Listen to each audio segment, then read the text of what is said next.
Good morning, student. Today we will discuss the capitalization of super profit. That means today we will discuss the capitalization method, but under it we take the super profit as base.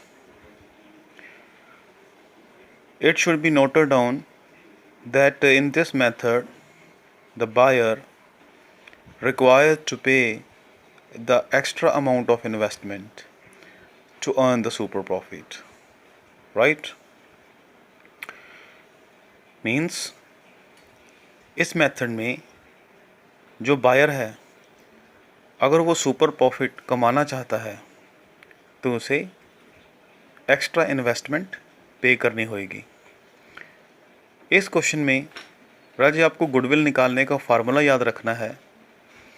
इसमें जो भी super profit निकलेगा उसके साथ 100 over normal rate of return multiply कर दिया जाएगा और गुडविल का अमाउंट आ जाएगा। ठीक है, क्लियर? इसमें कैपिटलाइज वैल्यू ही गुडविल की वैल्यू होती है।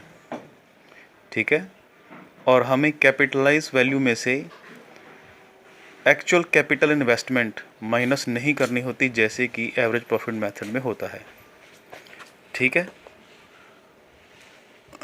तो गुडविल का फार्मूला क्या हुआ? Super profit multiply 100 divide by normal rate of return. और मैंने नीचे सेंटर में नोट दिया है, no need to calculate the capital employed. इसमें ना जी कैपिटल एम्प्लॉयड कैलकुलेट करने की ज़रूरत नहीं है अगर कैपिटल आपको दी गई है। तो इलस्ट्रेशन 11 बुक के 2.25 पेज पे है। इस क्वेश्चन में जी आपको 5 सालों का एवरेज प्रॉफिट दिया है 60,000, नॉर्मल रेट ऑफ रिटर्न दिया है 15% और कैपिटल एम्प्लॉयड दिया है 3 लाख। तो जो सबसे पहले आपको क्या करना है, नॉर्मल प्रॉफिट कैलकुलेट करना है। 3 लाख का 15% कैलकुलेट करोगे तो 45 सेंट आ गया। रजिए 3 लाख यहाँ पे क्या है, कैपिटल है। कैपिटल का 15% करोगे तो प्रॉफिट आ गया 45%। ठीक है, 45,000। जब आपने नॉर्मल प्रॉफिट कैलकुलेट कर लिया फिर आपने कैलकुलेट करना है सुपर प्रॉफिट। सुपर प्रॉफिट का फार्मूला क्या होता है? Average profit. एवरेज प्रॉफिट को एक्चुअल प्रॉफिट भी कहा जाता है, माइनस नॉर्मल प्रॉफिट। अब आपने 60,000 में से 45,000 माइनस कर देना है और आपके पास आ जाएगा प्रॉफिट, सुपर प्रॉफिट 15,000 का।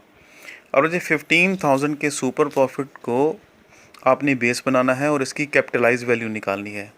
यानी कि अगर आप 15,000 का सुपर प्रॉफिट कमाना चाहते हो तो आपको कितना पैसा लगाना पड़ेगा।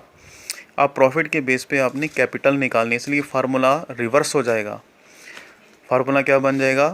कैपिटलाइज वैल्यू और goodwill is equal to super profit multiply 100 over normal rate of return. अब यहाँ पे आपको सुपर प्रॉफिट दिया 15,000, अब आप प्रॉफिट के बेस पे कैपिटल निकाल रहे हो तो फार्मूला रिवर्स होएगा, 15,000 मल्टीप्लाई 100 ओवर 15। तो आपने कैपिटलाइज वैल्यू निकाली 1 लाख। अगर आप सुपर प्रॉफिट मेथड यूज़ कर रहे हो तो कैपिटलाइज वैल्यू ही गुडविल की वैल्यू होगी। कैपिटलाइज वैल्यू में से किसी भी तरह की एक्चुअल कैपिटल इन्वेस्टमेंट माइनस करने की ज़रूरत नहीं है। सुपर प्रॉफिट को बेस बनाया जा रहा है तो कैपिटलाइज वैल्यू ही आपको गुडविल की वैल्यू माननी है। Thank you.